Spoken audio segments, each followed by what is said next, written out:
Bəzən bir həyat hekayəsi, bəzən bir söz, bəzən də ən sevdiyimiz insanların hər hansısa bir fikri bizi dəyişmə sövq edir. Hər vaxtınız xeyir olsun, dəyərli izləyicilər, əziz xanımlar. Bu gün də sizi növbəti bir həyat hekayəsi ilə tanış edəcəm. Əslində dəyişimlə başladım. Dəyişim nə deməkdir? Dəyişim bizim üçün niyə lazımdır? Nə baş verir ki, dəyişmə ehtiyac duyuruq? Bax, bunu danışacağıq əslində və ümid edirəm ki, əziz xanımlar, bu proqramın sonunda bir nəticəyə gələcəksiniz, bir dəyişim yaşayacaqsınız. Elə isə mən qonağımı təqdim edim, Günay Əsədli. Düşünürəm ki, sözü verim Günay xanıma. Günay xanım özünü sizə daha yaxşı təqdim edəcək. Günay xanım, xoş gəlmisiniz studiyamıza. Təşəkkür edirəm Sevinç xanım, xoş gördük. Mən qeyd etdim, amma sizin ixtisasınızı da demədim. Çünki mənə lazımdır sizin özünüzü təqdim etməyiniz. Bəli, mən sizi tanıyıram çox gözəl coach kimi, çox gözəl motivator kimi, çox gözəl dəyişim, belə deyim də, dəyişimə sövq edən bir insan kimi. Amma Günay xanım özünü necə görür? Kimdir Günay xanım? Mən deyərdim ki, Günay eyni ömürdə iki fərqli həyat yaşamış birisidir. Günay xanımı bugün buraya gətirən, həyat yolundan danışaq o zaman. Günay xanımı bugün bu masada əyləşdirən hər hansısa bir güc var, hər hansısa bir həyat yolu var. O yoldan biraz danışaq. Mütəxəssis kimi formalaşdıran nə oldu? Əslində Sevinç xanım, mən bugün mütəxəssis kimi bura gəlməmişəm. Çünki mütəxəssis daha çox öyrəndiklərini, öz biliklərini öyrədir. Amma mən göstərmək istəyirəm. Çünki insanlar gördükləri və inandıqları bir şeyin ardınca gedirlər. Mən öncə onu qeyd edim ki, əslində mən 20 ildən artıqdır ki, bir sahədə çalışmışam, beynəlxalq əlaqələr sahəsində və mənim heç bir zaman bir psixoloq, coach olmaq kimi bir konkret bir hədəfim olmayıb. Bunu mənə həyat özü gətirdiyi bir nöqtədir. Mən illər öncə özümü axtarıb, özümü tanımaq yoluna çıxmışam və bu yolu getdikcə bu sahəyə gəlmişəm. Yəni bu belə planlı bir şey olmayıbdı. Bəzən biz qadınlar bir başqasının uğurunu və ya bir başqasının fəaliyyətini deyək də belə ən kiçik belə fəaliyyətin olsa, görəndə deyirik ki, kaş sənin bəxtin məndə olaydı.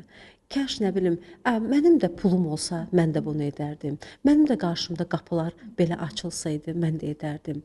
Bəzən elə bilirik ki, kimlərsə bizə qapı açacaq, amma əslində o qapını özümüzə açmalıyıq. Baxın, dediniz ki, müəyyən bir çətin dönəm yaşamışam. Və mən proqramın girişində də qeyd etdim ki, bir hadisə baş verir. Nəsə baş verir ki, biz dəyişirik və ya dəyişmə ehtiyac duyuruq. Günay xanımın dəyişiminə nə səbəb oldu? Necə ehtiyac duydunuz? Bunu niyə soruşuram Günay xanım? Yenə deyirəm, qadınlar bəzən özlərinə yer tapmır. Daha çox qadınlar üzərindən gedirik. Proqramımız çünki qadın saatıdır, məhz qadınlara yönəlikdir. Yəni, daha çox da qadınlar özləri ilə danışdığına görə ki, sizin də ətrafınızda çox xanım var, bunu daha yaxşı bilirsiniz. Qadınlar həmişə evirir, çevirir, beynində danışır, sual verir, dəyişmək istəyir. Amma dəyişmək istədiyini fərqində deyil. Bilmir ki, o əslində bir dəyişim siqnalı olduğunu bilmir. Onu necə kəşf etsinlər, necə hiss etsinlər və sizdə necə baş verdi?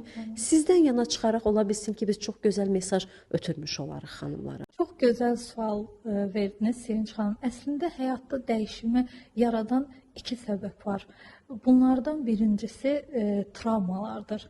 Biz bəzən çətinlikləri, travmaları neqativ qarşılayaraq bu niyə mənim başıma gəldi deyirik, amma əslində dəyişim nöqtəsi tam da orada baş verir və ən böyük dəyişim səbəbi çarəsizlikdir. Çünki mən bunu həqiqətən öz həyatımda real olaraq yaşamışam. Əgər mən o qaranlığı yaşamasaydım, o çarəsizlik hissi ilə tanış olmasaydım, bugün siz məni sadəcə sıradan bir insan və yaxud da digər beynəlxalq münasibətlər mütəxəssisi olaraq tanıya bilərsiniz ən uzağa. Amma bir şəfaatçı kimi heç zaman qarşınıza çıxmayacaqdım.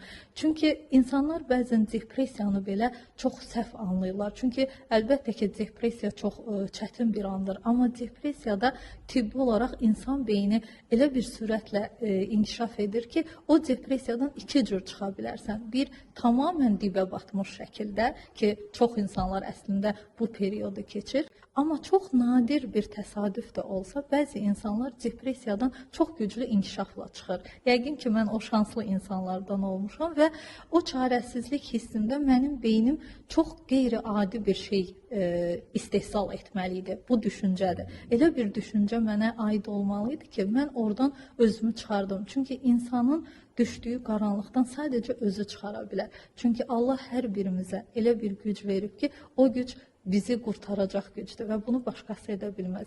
Mən bunu anladığım gün o qaranlıqdan çıxdım. O necə deyirlər, bir deyim var, hər qaranlıq gecənin mütləq bir bəli, aydın səhəri var, bəli. Və çox diqqətimi çəkdi. Dediniz ki, mən özüm də o çətin dönəmi, çətin prosesi yaşamışam. Mən bilmirəm onun adına nə qədər ixtiyarım çatır depressiya deməyə, amma onu ən yaxşı siz bilirsiniz. Bəs bu içinizdə itmiş hiss oldumu nə vaxtsa ki, mən içimdə itmişəm. Çünki insan itmiş duyğusunu yaşamalıdır ki, özünü kəşf etsin, özünü axtarışa çıxsın. O hiss oldumu sizdə də? Çox doğrudur. Əslində bu hiss hər kəs yaşayır zaman-zaman, amma mən deyərdim ki, özünü itmiş deyil də özünü axtaran birisi kimi mən daha çox yaşayırdım. Çünki insan bir şeyi itirmək üçün öncə sahib olmalıdır. Mən heç bir zaman özümə sahib deyildim. Sadəcə var idim. Amma mən öyrədilənlərlə, mənə hopdurulmuş obrazlarla və rollarla yaşayırdım. Mən bir gün bütün bu zəncirləri, belə deyək, geyindiyim bu dırnaqarası kostyumlardan sıyrılaraq özümü axtarmağa çıxdım. İtməkdən daha çox özümü axtarırdım. Çünki hər bir kəsin, xüsusən qadınların, bilirsiniz ki, bizim cəmiyyətdə bir sıra rolları var. Övlad rolu, ana rolu, tutduğu karyeranın, hansı karyeranın sahibidirsə o rol. Amma biz nə qədər bu rollarda özümüzük? Özümüzdən olan parça nə qədərdir? Mən bunu sorğuladığım an başa düşdüm ki, əslində mən deyə bir şey yoxdur. Günay sözü ağlıma gəldiyində sadəcə rollarımı xatırlayırdım. Ona görə özümü axtarmışam, itirməmişəm. Bəs necə baş verdi? Yəni o dəyişim prosesi necə baş verdi? Dediyim kimi, bəzən biz qadınlar çox duyğularımızı bastırırıq. Yəni gizlədirik, danışmaqdan ehtiyat edirik, ya bizi anlamazlarsa. Bax, belə bir hiss var. Birdən məni başa düşməzlər.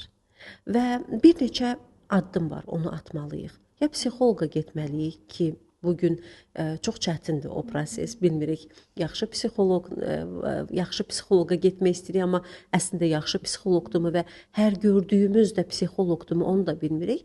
Və bugün bir addım atmaq lazımdır. Yəni, bəzən o hisslər gələndə bir addım atmaq lazımdır. Mənə maraqlıdır ki, Günay xanım o addımları necə atdı? Yəni, bugün siz bir təlimlə mi özünüzü dəyişdiniz? Psixoloqla mı dəyişdiniz? Və siz necə oldu ki, bax, indi hazırda necə hadisələrə çox rahat şəkildə yanaşa bilirsiniz ki, bunu hamımız istəyirik. Tutaq ki, mən bugün jurnalistəm və bir iş idarə edirəm. Çətinliklərim olurmu? Təbii ki, olur. Ruhsal əziyyət çəkirəmmi? Təbii ki, çəkirəm. Amma bəzən sizlər ətrafımda olduğuna görə bir şəkildə sizdən bir şey götürürəm, digər mütəxəssisdən bir şey, yolunu tapıram. Bəs siz necə etdiniz? Əslində Sevinç xanım, dəyişimin ilkin aşaması fərqində olmaqdır. Mən bu aşamaya çox gec gəlmişəm. Yəni illər keçsə də mən əslində eyni yerdə dayanıb sadəcə izləyici kimi öz həyatıma baxırdım. Amma bir yerdə çox ağır xəstəliklə mübarizə apardıqdan sonra anladım ki, mən bir şeyləri dəyişməliyəm və bunu mən etməliyəm. Amma necə edim? Əsl sual buydu. Və həyatıma bir növ kino kimi baxdıqda anladım ki, əslində hər şey o xəstəliklə başlamamışdı.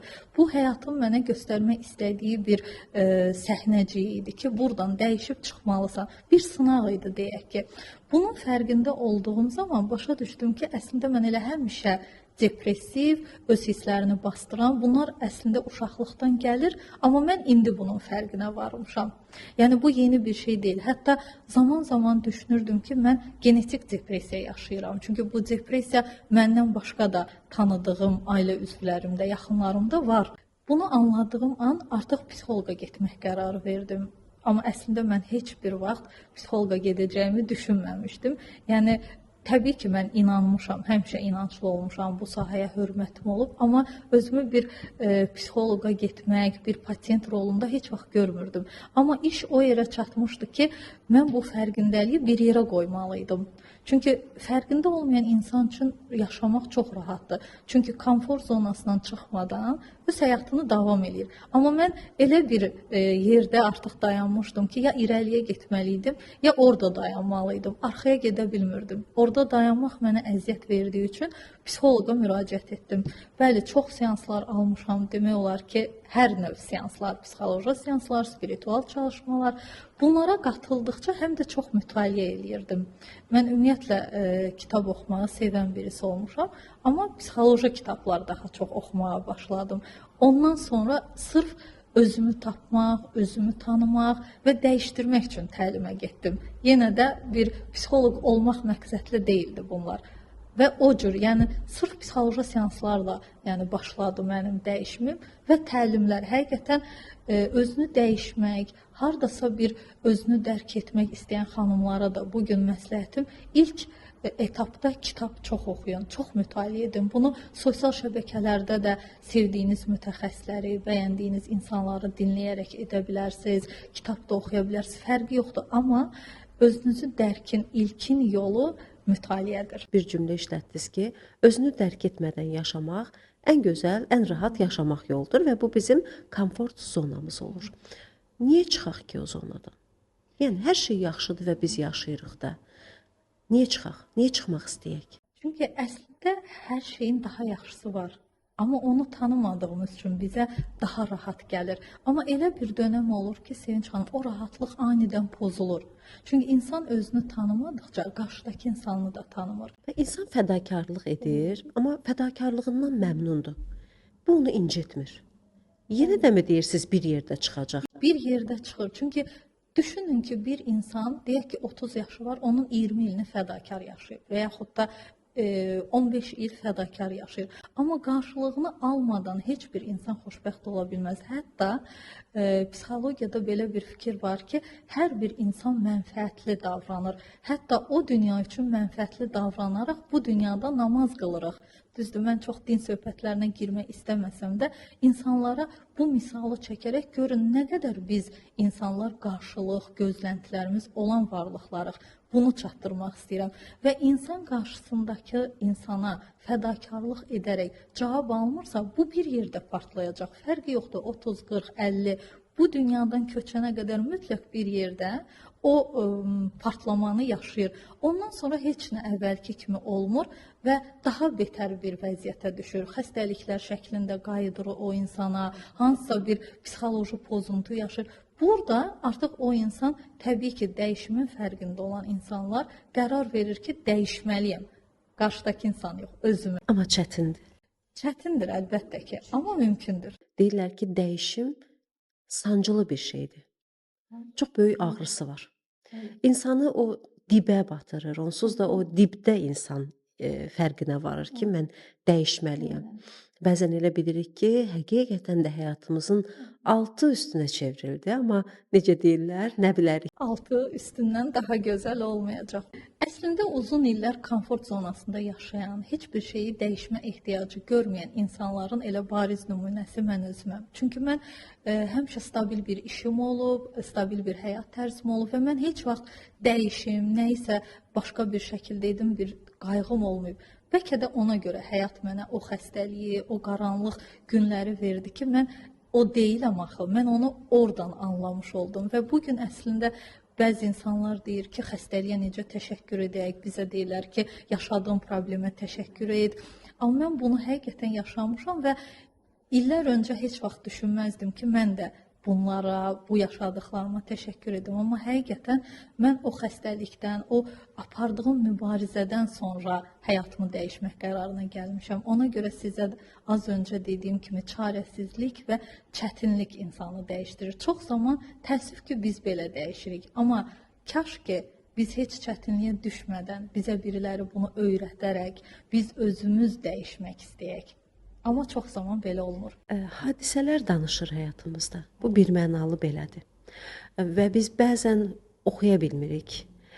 Oxumağımız lazımdır. Necə oxuyaq hadisələri?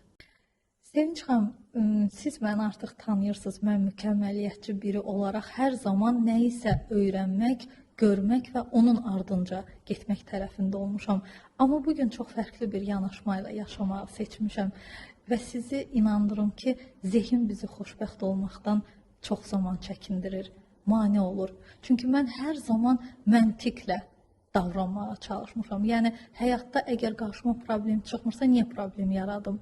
Əgər dəyişməyə ehtiyacım yoxsa, niyə dəyişim? Bu bir növ mükəmməliyyətçinin məntiqi prinsipidir. Amma oxuyaraq deyil, hiss edərək dəyişilir.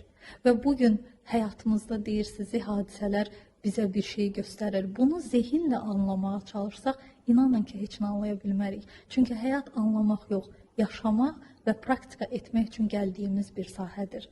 Sadəcə öyrənmək yetmir, hiss etməliyik. Praktikaya keçirməliyik və öyrənməməliyik bəzən. Yəni öyrənmək axışa buraxmaq deməkdir əslində. Elmi bilik qazana bilərsən, amma həyat hər zaman elmlə yürümür. Hisslərlə, emosional zəka dediyimiz əslində budur. Biz sadəcə orta məktəbdə, ailəmizdə intellektual zəka üzərindən getmişik. IQ səviyyəmizi qaldıraq, çox oxuyaq. Amma siz də yəqin ki, razılaşarsınız ki, bugün bir sıra alimlər, çox oxumuş, professorlar hər zaman həyatda xoşbəxt olmur. Əgər intellektlə xoşbəxt olunsaydı, o zaman bütün savadlı insanlar xoşbəxt olmalıydı və xəstələnməməliydilər. Qeyd elədiniz ki, Günay xanım, əgər intellektlə, savadla olsaydı, ziyalı insanlar xəstələnməzdi. Və bir də psixosomatika dediyimiz bir elm var. Buna artıq elm deyə bilərik. Yəni psixoloji tərəfdən elm deyilir. İndi bunu həkimlər nə qədər qəbul edir, onu bilmirəm, amma bu bir həqiqətdir artıq ki, insanlar dərdləndikcə xəstələnirlər. Və dərdləndikcə xəstələnmək dediyimiz o zaman alimlər, intellektli insanlar çoxmu dərd edir? Nədir onun kökündə? Nə baş verir ki, o xəstəliklə siz hazırda onu əlaqələndirdiniz? Yenə də zehin. Çünki beyinlə ruh əslində insan 3 hissədən ibarətdir. Beyin, bədən və ruh. Hətta bəzən bura ürəyi ayrıca olaraq daxil edirlər. Çünki insan, baxın, beyni ilə, yəni zehni ilə düşünür və çox şey insanın düşüncəsində baş verir. Biz necə deyirik ki, düşündüyün nədirsə, yaşadığın odur, bu həqiqətdir. Nəyi düşünürsənsə onu yaşayırsan və zehinli insanlar, yəni dolayısıyla savadlı insanlar daha çox düşünür. Yəqin siz də görmüsünüz ki, heç bir təhsil olmayan, heç bir dünya görüşü olmayan insan bəzən o qədər inanır ki, yəni Allaha, bu həyatın axışına o qədər özünü buraxır ki, onun daha çox işi yaxşı gedir, daha çox alınır. Amma zehinli insanlar məntiqə dayanaraq hər şeyi sorğuluyur. Və hər şeydən şübhə duyuruq. Xəstəliklər də belədir. Öncə psixosomatikaya toxundunuz. Bu psixologiyanın ən önəmli sahəsidir və həyatımızda bunu nə qədər çox bilsək, bu haqda məlumatlı olsaq, həqiqətən də daha sağlam yaşayarıq. Və xəstəliyin yaranma səbəbi, qısaca izah etsək, öncə bir hadisə yaşanır. Hadisəyə biz öncə düşünərək yanaşırıq. Ondan sonra duyğularımız formalaşır və o duyğular biz düşünürük ki, yaşandı və bitdi. Amma heç nə bitmir. Çünki bizim yaddaşımız onu depolayıb, arxa beyində daim saxlayır. Və bədən də ruhun dilidir. Çünki biz nə qədər düşünürüksə, duyğularımızı nə qədər orada depolayırıqsa, zaman gəlir ki, artıq beyin onu unudur. Amma bədən əzələ yaddaşı unutmur. Hadisələri və xəstəliyi bədənimiz özünə çəkir. Çünki beyin unutduğu zaman bədən də onu buraxmağa çalışır. Hansı vasitə ilə buraxacaq? Xəstəlik formasında. Əslində xəstəlik bir mesajdır. Yaşadıqlarını tamamilə buraxmaq üçün. Bunun fərqində olan insan həm ruhsal, həm fiziki olaraq mübarizə apararaq o sağlamlığı əldə edir, xəstəliyi atlatır. Amma bunu sadəcə fiziki olaraq özündən uzaqlaşdırmaq istəyən insan təəssüf ki, ruhsal xəstəlik qaldığı üçün o xəstəliyin daha da dərinliyinə gedir. Amma əslində bütün xəstəliklərin yaranma səbəbi psixolojiyadır, bəli. Freud deyir ki, biz travmalarımızı görməzdən gələriksə, onları sağaltmarıqsa, onlar bir şəkildə bizə geri dönəcəklər. və bu təbii ki, Freyd bunu psixoanalizin nəticəsində demişdi və sizin sözünüzə qüvvət, həqiqətən də bir şəkildə bizə geri dönürlər. Ola bilər bu ağrı şəklində geri dönür, ola bilər ki, bir yaşamımızda bir pozuntu, bir zəlzələ baş verir və biz həqiqətən də o bizə bir mesaj verir. Nəyisə dəyişməliyik. Siz bir şeyə toxunmuşdunuz bayaq. Demişdiniz ki, mən depressiv bir hal yaşamışam və bu məndə böyük ehtimal sonradan maraqlandım ki, genetikdə olub. Məyər genetikamızda hər hansı psixoloji faktor varsa, yəni bu bizim nəslimizdə, yəni 7 nəsil ön deyirlər də, olubsa əgər, bu gəlir indi çıxacaqmı üzə? Gəlib, yəni müəyyən yaşdan sonra özünü büruzə verəcəkmi?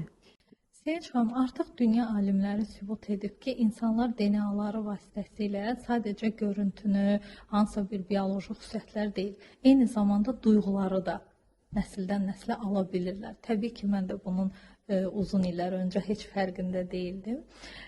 Bu hansı nəsildən ötürülür, hansı nəsildə təkrar üzə çıxacaq, bunun bir konkret izləniləcək bir yolu yoxdur. Bu 7 nəsildə ola bilər, 3 nəsildə ola bilər. Bu sadəcə deyimdir ki, bəli, amma 7 nəsil ola da bilər, daha uzun ola bilər, daha qısa ola bilər. Amma nə üçün mütləq şəkildə üzə çıxır? Çünki keçmişdə yaşanan heç bir hekayə təkcə sənin hekayən deyil.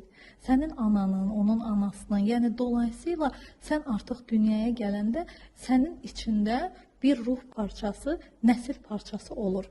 Bunu artıq Alman psixoterapevti əslində Richard Schwartz sübut edibdi bizə. Amma bu sırf hansı insanlarda, hansı problemlər üzə çıxır? Bu biraz da sənin öz ailənin içərisində böyüdüyün uşaqlıq dönəminə də bağlıdır.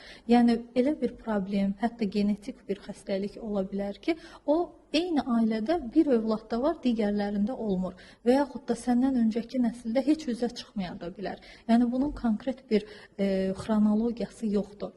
Amma nə üçün məhz səndə üzə çıxır? Bu əslində heç bir elmi araşdırmada deyilən bir şey deyil. Bu sırf mənim öz təcrübəmə əsasən mən belə bir qərara gəlmişəm, belə bir qənaətə gəlmişəm ki, çünki məndə də o genetik travmalar çox olduğuna görə mən fikirləşmişəm ki, nə üçün məndə bu məsələ misal üçün var, amma mənim ailəmdə, məsələn, qardaşımda yoxdur və yaxud da digər qohumlarda yoxdur. Çünki bu sənin biraz da öz travmalarına, öz aldığın sevgiyə və yaxud tam ala bilmədiyin boşluqlara bağlıdır.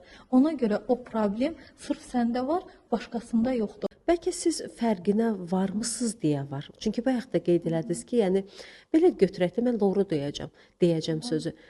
Vecsiz yaşayan insanlara heç nə təsir etmir.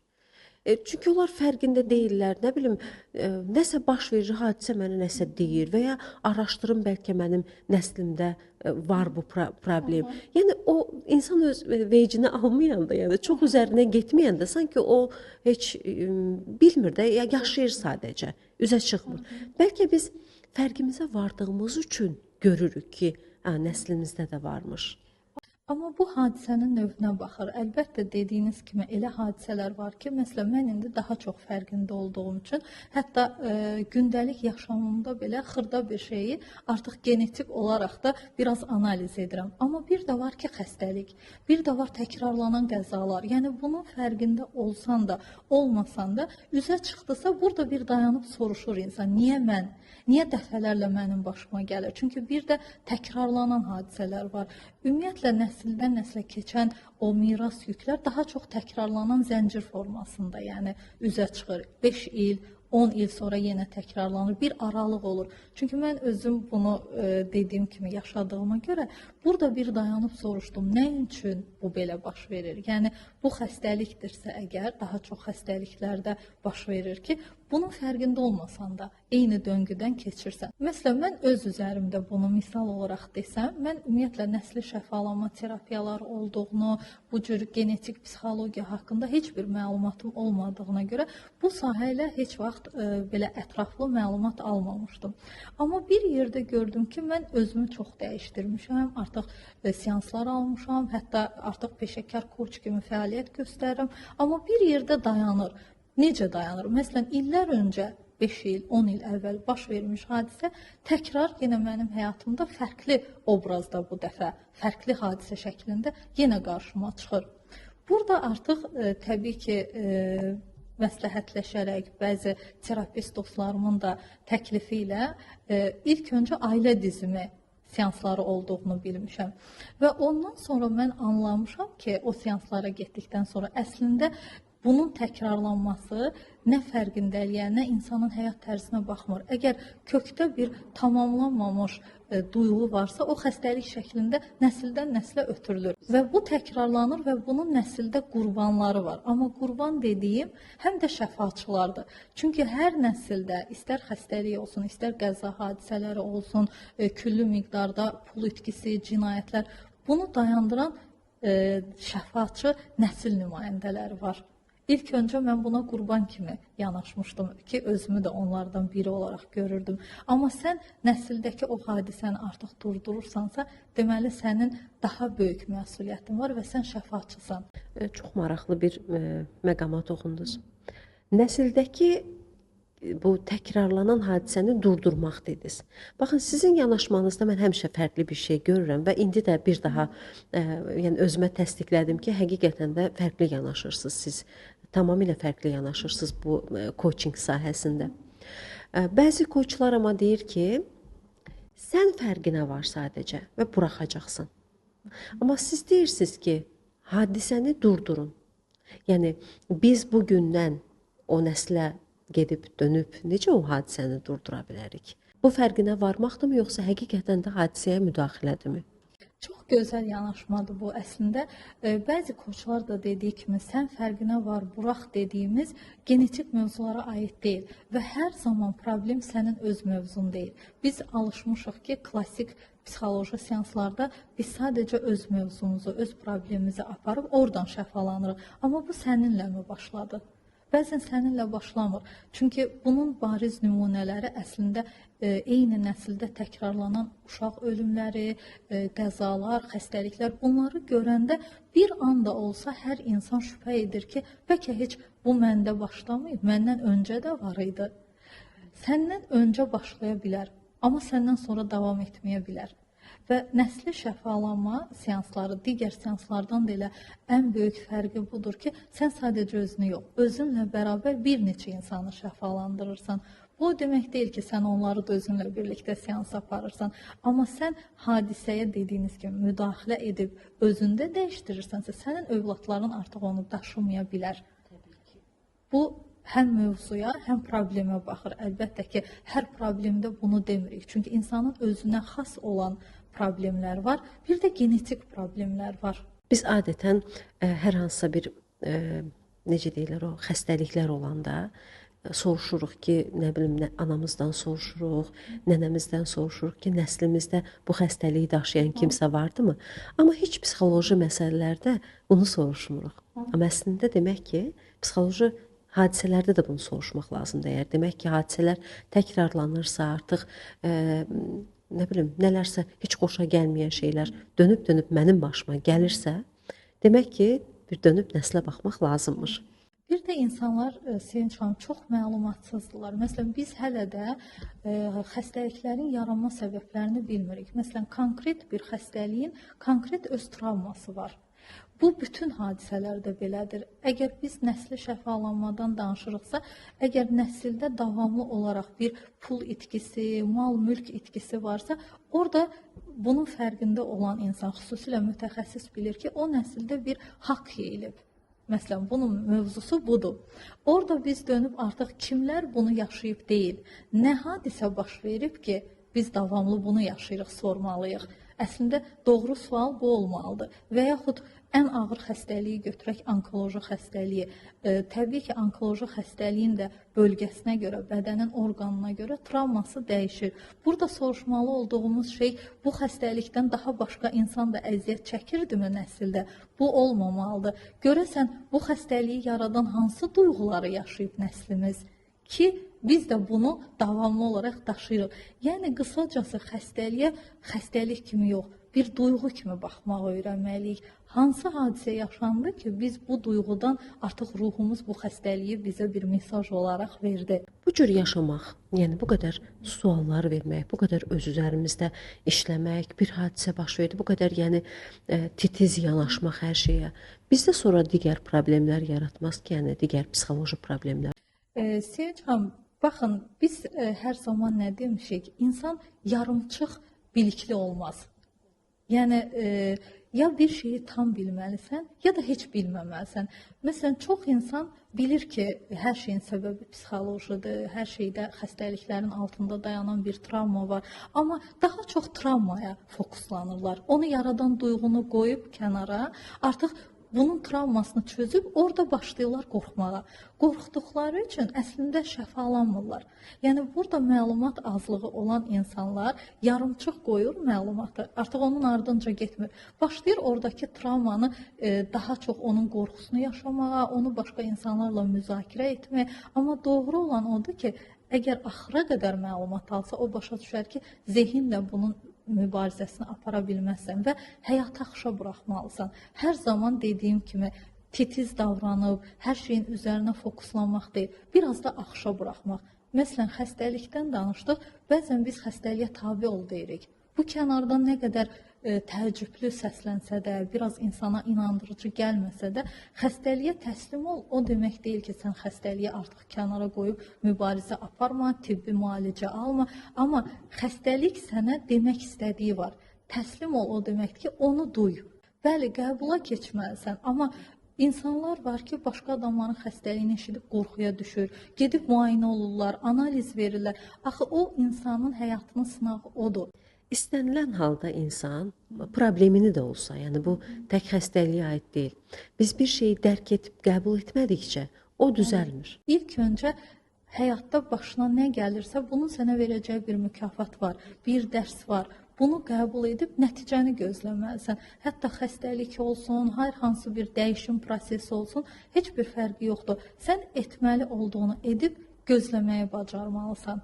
Və ən böyük dəyişim bundan sonra başlayır. Çünki hər şey öz zamanında başlayır və baş vermirsə, demək ki, sən o dəyişimə ya tam hazır deyilsən, ya da dəyişimin çox ağrılı keçir. Günel xanım, bu gün sosial şəbəkələrdə çox mesajlar ötürülür bizə. Siz özünüz belə bugün öz sosial medianızda, sosial şəbəkənizdə maarifləndirici videolar çəkirsiniz, paylaşırsınız, insanlara təsir etməyə çalışırsınız, fərqinə vardırmağa çalışırsınız. Əgər bir insan dəyişmək istəmirsə, fərqində deyilsə ümumiyyətlə, o mesajlarla məcbur etməlidirmi özünü dəyişməyə?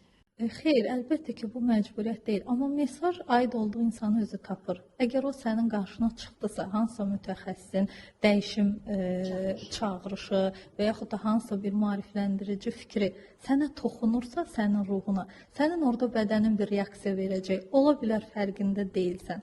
Fərqində olmadığın üçün onun artıq bir daha dinləmirsən, keçirsən, amma yenə eyni mövzu qarşına çıxar. Bir dəfə, iki dəfə, üç dəfə, amma hər dəfə bədənin tərpəndikcə, ruhunu çağırdıqca bir gün sən o dəyişimə addım atırsan. Deməli, əgər eşitdiyimiz bir mesaj bizdə ruhumuza toxunursa bizim, o zaman demək ki, dəyişmək lazımdır. Maraqlıdır. Bir də nəsli şəfalanmaya qayıtmaq istəyirəm. Yeni terapiya deyə bilərikmi buna? Ailə dizimidir. Ailə dizimi də ora daxildir. Yəni daha çox ailə dizimi bizim ölkədə tanındığına görə daha çox ona bağlayırlar. Amma nəsli şəfalanma sadəcə ailə dizimindən ibarət deyil. Onun bir neçə növü var.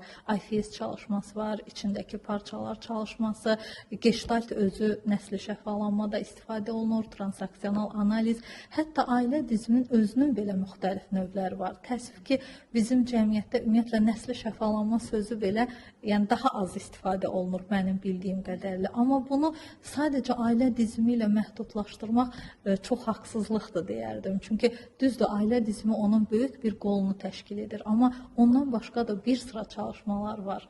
Yəni bunu sadəcə insanlara daha çox çatdırmaq, maarifləndirmək istəyərdik. Ümid edirəm ki, bu terapiyadan da çox faydalanacaq xanımlar deyim daha çox, bilmirəm, niyəsə daha çox mənə elə gəlir ki, xanımlar dəyişərsə ailədə çox şey dəyişər, ümumiyyətlə cəmiyyətdə qadınlar dəyişərsə çox şey dəyişər, inkişaf edərsə daha doğrusu.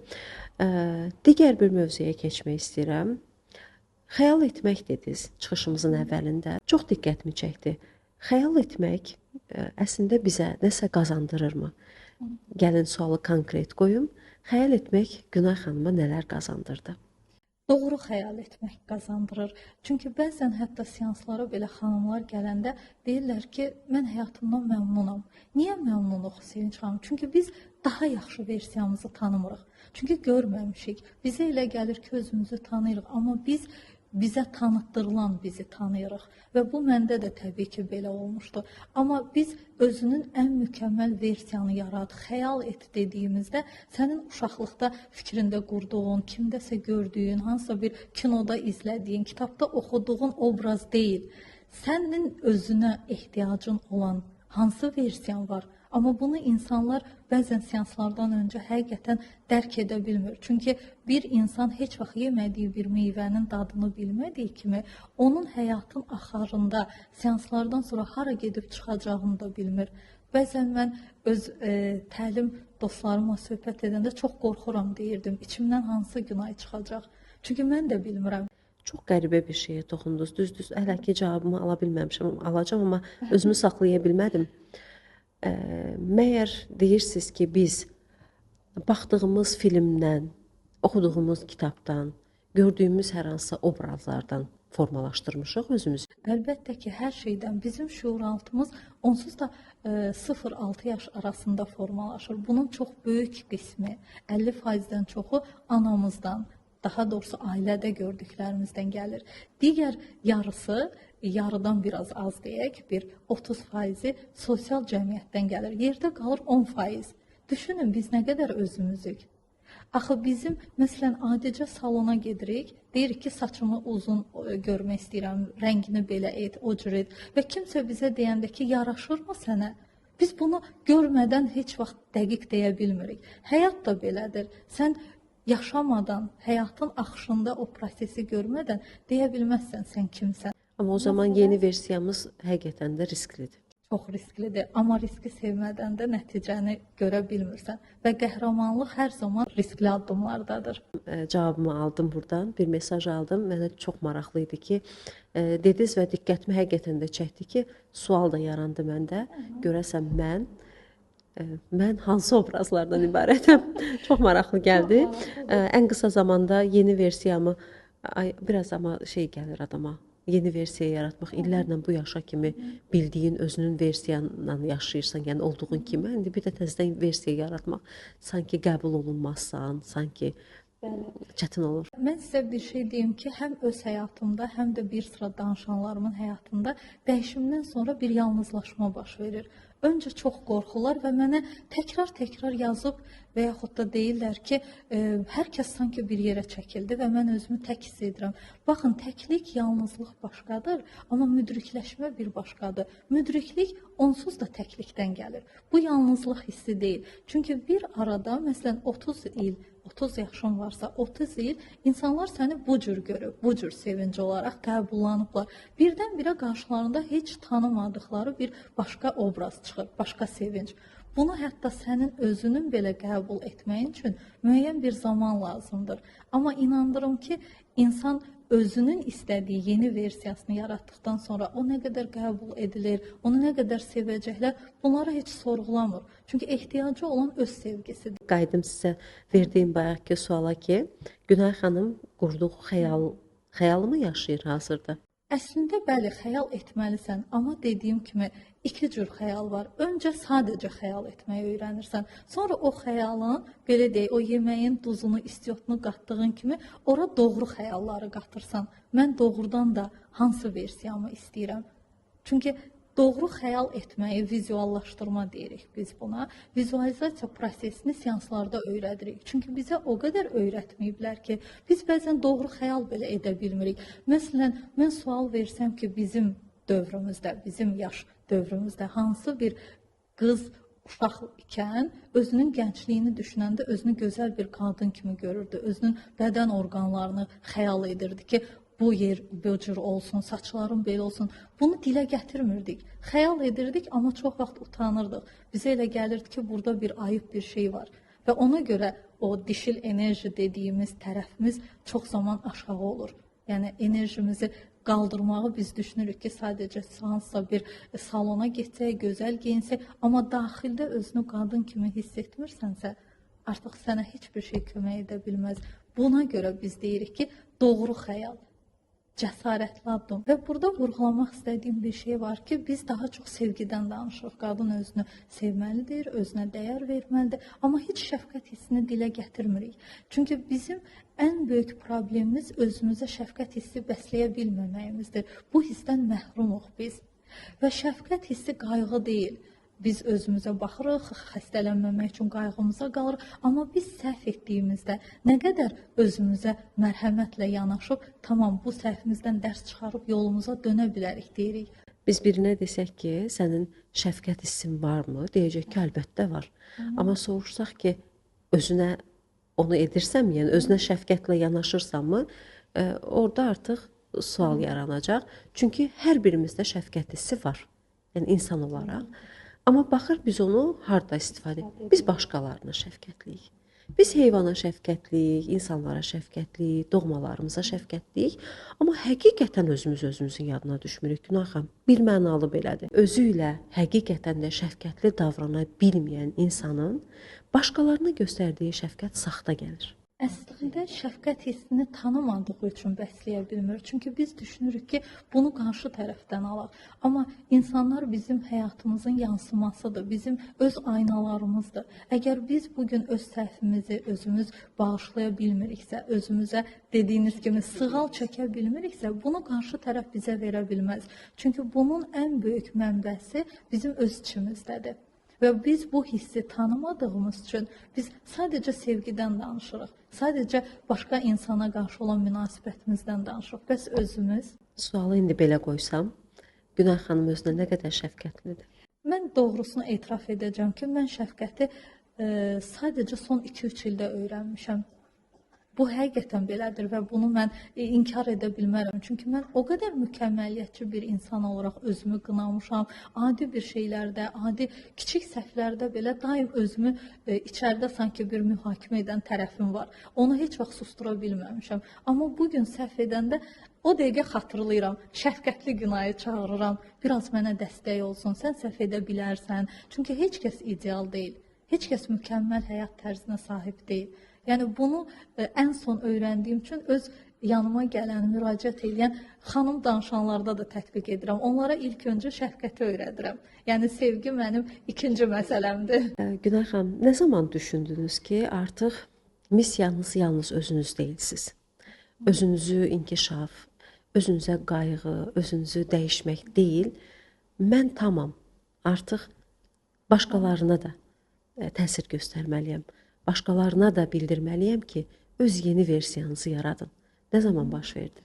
Mən bunu bir gün Günay, sənin danışdıqların mənim həyatımda nələrisə dəyişir cümləsini eşitdiyim gün verdim. Çünki dediyim kimi məqsədim əslində özümə kömək etmək olub. Amma insan istər həkim ol, istər şəfaçı ol ki, hər ikisi şəfaçıdır, öncə özünü sağaltmalıdır. Və mən sağaldıqca, yəni şəfalandıqca insanlar, mənim yaxın çevrəm, dostlarım, rəfiqələrim məndən məsləhət almağa başlayırlar. Çünki hər kəs mənim keçmiş versiyamı da gözəl bilirdi. Daha depressiv, yalnızlığı sevən, ünsiyyətcil olmayan bir tərəfim və mən onlara sadəcə etdiklərimi paylaşırdım və məndən xahiş edirdilər ki, bizim üçün də et. Yəni seansı belə deyək, daha çox koçvari bir söhbət olaraq aparırdıq və 3 dəfədən, 4 dəfədən sonra bu insanlar mənə böyük bir nəticə ilə gəlirdilər.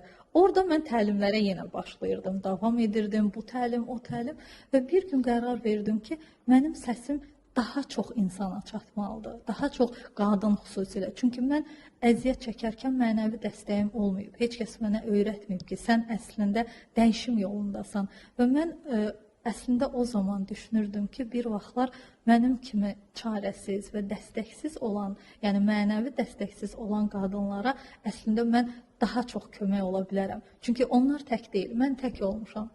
Və bunu artıq anladığım gün daha böyük auditoriya, daha çox insanlara köməyim çatsın deyə başladım bu işə. Sizi tanıyan xanımlar şanslıdır. Şanslarına görə öz lehinə çevirə bilsələr, bəli. Kiçik Günaya mesajınızı almaq istəyərdim. Ola bilər bu təşəkkür ola bilər. Olsun ki, siz Günaya nəsə deməlisiniz, deməmisiniz təklikdə olanda. Bizim proqramımız vasitəsilə etiraf etmiş olarsınız. Öz içinizdəki o kiçik Günaya mesajınız nə olardı? Sən hər halınla mükəmməlsən. Bunu demək istəyərdim.